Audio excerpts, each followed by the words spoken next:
where a now familiar elevator breaks through the roof and slams onto the floor of the polytetrahexamonotriaxylon chamber. An elevator door opens to reveal the Middleman and Ravina Rao. Villain!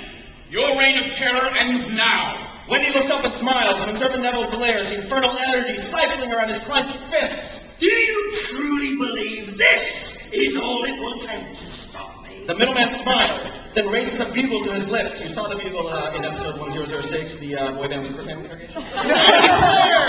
And dozens of elevators crash in the ceiling. Slam, slam, slam. The Middleman.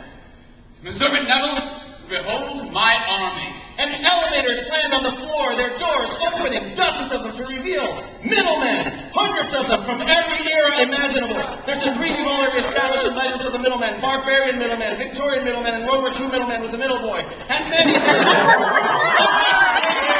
green in color, medieval Middlemen, caveman Middlemen, conquistador Middlemen, Civil War Middlemen, Roman Middlemen, Renaissance Middlemen, Samurai Middlemen, Zulu Middlemen, Amazon Middlemen, even Guy Goddard from the Uprising Cryogenic Countdown is there with a hook in his hand. And they're unidentifiable as Middlemen because in some way, all their uniforms match the color and geometry of the classic Eisenhower jacket Middleman uniform. 1,000 fallen Middlemen, heroes all, brought back from the plane of existence your demonic powers cannot control. The Middlemen all draw their weapons and aim at Conservative Neville. Fools! I will destroy you all! Fire!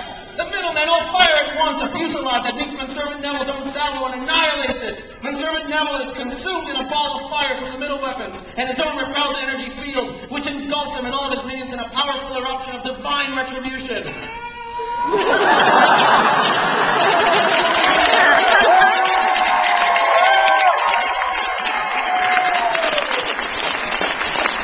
And then Servant Neville dies. Painfully.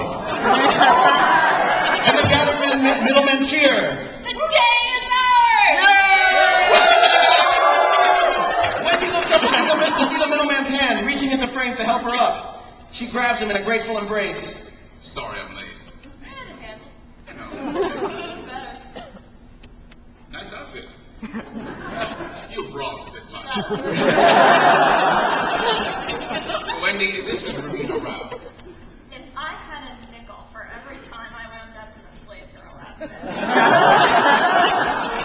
he would be a wonderful Middleman. Thanks, but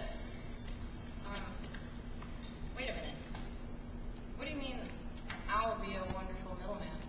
Someone has to take Conservative Neville's place up there, set the world straight, and destroy the polytetrahexamonotriaxylon. Someone strong, someone who can resist the temptation of unlimited power. It's all up to you now, Clarence Colson. I understand. Clarence? That's your name? Clarence. I have to go. So this is it? The ultimate sacrifice? It is.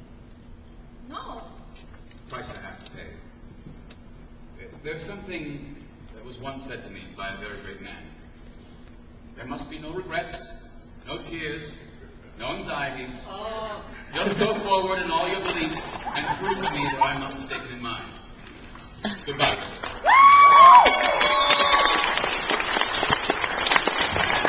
The Middleman turns to go, and as he walks up the long steps to the dais before the polytetrahexamonotriaxylon, Wendy turns to Ravina Rao.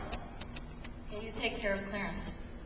The great thing about Clarence is he'll take care of all of us. The Middleman turns to face the chamber and raises his arms and is engulfed by a celestial light. And we go to Earth's orbit. As all the U-Masters unnetwork, their beams of light ceasing, their glow diminishing, and they speed back down to Earth.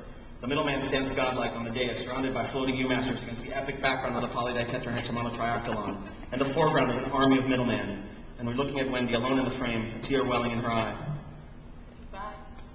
And the page fades to black. And now we can see a single speech balloon in the darkness. Jeepers, Dubby, that was one humdingly weird day. And we fade in. We're inside Wendy and Lacey's loft, in the hallway. Dave, the Middleman opens the elevator cage door to usher Wendy into the hallway. Chiron, corridor to the illegal sublet Wendy shares with another young photogenic artist, 5:30 p.m. the next day. Wasn't it? A humdingly weird day. What the? What are we doing here? What's going on? Oh, I'm just walking you home after a tough and challenging day at our very eclectic workplace. Did you set the Wendy looks over to see Noser sitting in his usual spot, strumming his guitar. Hey, Noser. You know what I see? Trees of green. It is a wonderful world. That's what I'm saying myself. But you're here. What about the ultimate sacrifice? It's been taken care of. And that's when the door to Wendy's loft opens and Lacey barrels out, grabbing Wendy by the arm. Wendy, where have you been? At work. Well, you better get your butt in here and get ready. Tyler's record release party is in like 90 minutes and we're gonna be late. Tyler's record release? Hello, Earth to Wendy Watson. Wendy looks over to see Tyler, alive and smiling and completely unaware of any of the events of the story, stepping up. Tyler! You're... Yeah, a major label recording artist who's about to miss his debut because his girlfriend's a raging alcoholic. Yes. Workaholic.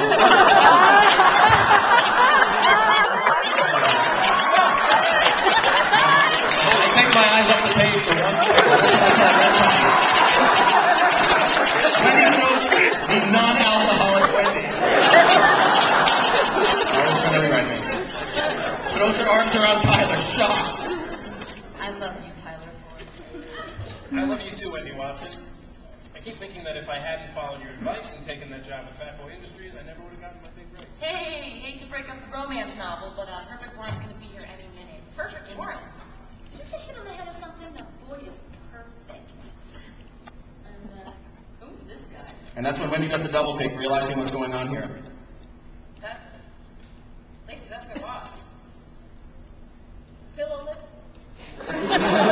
Sexy boss man? Right. Whatevs. Look, it's nice to finally meet you, Wendy's boss. You two never met? No, I never met him. Why would I? But I gotta put my foot down anyway. She can't do any more work today. This is a huge night for Wendy and her boyfriend, and for me and my boyfriend. It's okay. I was just leaving. See you tomorrow. You'll find your job right where it was, just like everything else. Lacey turns her back on the middleman, ushering Wendy into the loft. So just this morning, Perfect Warren found this bio...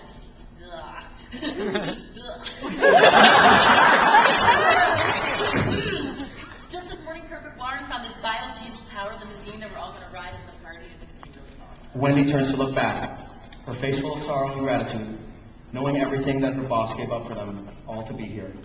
And she sees the middleman walking down the hallway, standing straight, holding his head up high, a man who tonight will sleep the sleep of the just, knowing that he did the right thing by the world.